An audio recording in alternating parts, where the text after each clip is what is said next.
De pé, ó vítimas da fome, de pé, famélicos da terra, da ideia a chama já consome a crosta bruta que a soterra. Especialistas afirmam que não dá para falar de Marx como se ele fosse uma pessoa. Há duas faces do pensador que servem de base para várias formas de ver a sociedade. Um é a do economista que abriu os olhos da sociedade para falar de direitos trabalhistas e da concentração exagerada de renda, e o impacto dessa atitude na economia e no desenvolvimento do país. A outra é a do socialista revolucionário que se engajou no comunismo para derrubar a sociedade capitalista e contribuir com a libertação do proletariado moderno, como forma de dividir a renda. Karl Marx nasceu em Trier, também conhecida como Trèveris, em 5 de maio de 1818, na época no Reino da Prússia. Seus irmãos eram Sophie, Hermann, Henriette, Louise, Emile, adotada por seus pais, Caroline e Eduard. Iniciou seus estudos no Liceu Friedrich Wilhelm, em Trier, em 1830, período no qual ocorreram revoluções em diversos países europeus. Mais tarde, ingressou na Universidade de Bonn para estudar direito, mas sua paixão pela filosofia o fez pedir transferência para a Universidade de Berlim, onde cursou filosofia hegeliana, teoria de Georg Wilhelm Friedrich Hegel, principal expoente do idealismo alemão, e formou-se em Iena em 1841. No ano seguinte, assumiu a chefia da redação do jornal renano em Colônia, onde seus artigos irritaram as autoridades. Em 1843, o jornal foi fechado, e Marx mudou-se para Paris, onde assumiu a direção da publicação dos Anais Germânico-Franceses, principal órgão dos hegelianos de esquerda. Antes de se mudar, Marx casou com Jeanne von Westphalen, amiga de infância e filha de um barão da Prússia, com a qual mantinha noivado em sigilo, pois tanto a sua família quanto a dela não concordavam com a união. Marx e Jeanne tiveram 5 filhos. Marx também teve um filho nascido de sua relação amorosa com a militante socialista e empregada da família Marx, Helena Demoux. A pedido de Marx, Engels assumiu a paternidade da criança, Frederic Delemot, e o entregou a uma família de bairro proletariado de Londres, o mantendo com uma pensão. Foi, no ano seguinte, expulso da França, radicando-se em Bruxelas e participando de organizações clandestinas de operários e exilados, ao mesmo tempo em que a França estourou uma revolução, em 24 de fevereiro de 1848. Marx e Engels publicaram o folheto O Manifesto Comunista, primeiro esboço da teoria revolucionária que mais tarde seria chamada de marxista. Voltou para Paris, mas assumiu logo a chefia do novo jornal renano em Colônia, primeiro jornal diário francamente socialista.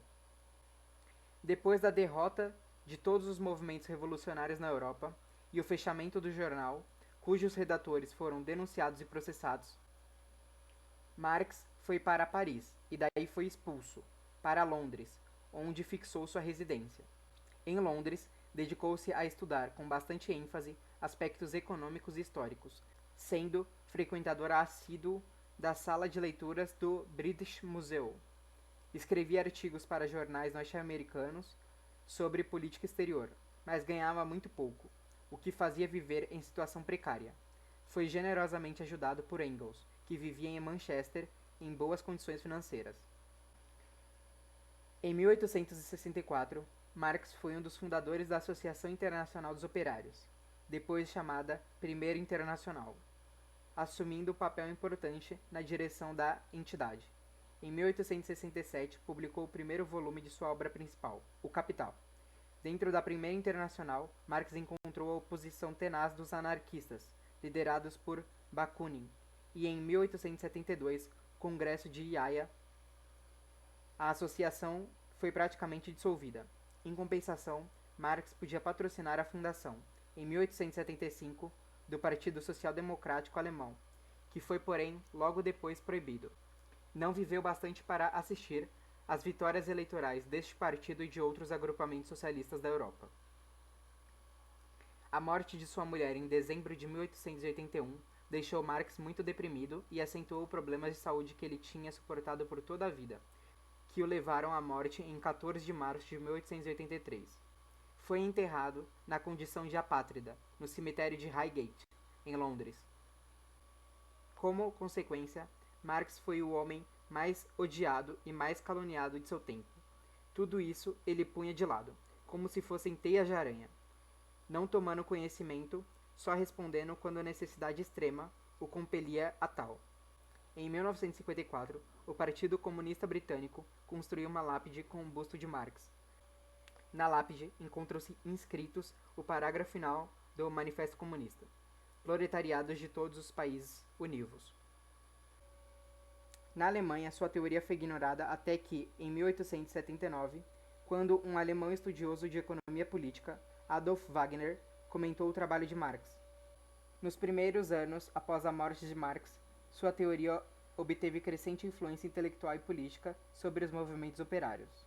Ao final do século XIX, o principal locus de debate da teoria era o Partido Social Democrata Alemão, e, em menor proporção, sobre os círculos acadêmicos ligados às ciências humanas, notavelmente a Universidade de Viena e a Universidade de Roma, primeiras instituições acadêmicas a fornecerem cursos voltados para o estudo de Marx.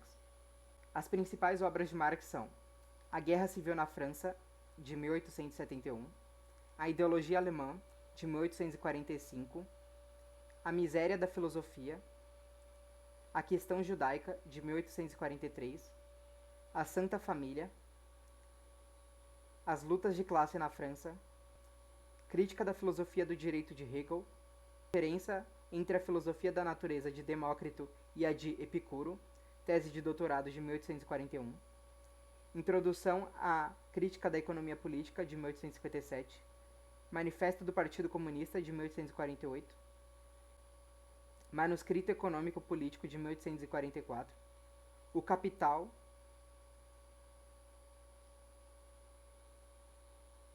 O 18 de Brumário, de Luiz Bonaparte, de 1852, Salários, Preços e Lucros, de 1865, Teoria sobre a Mais-Valia.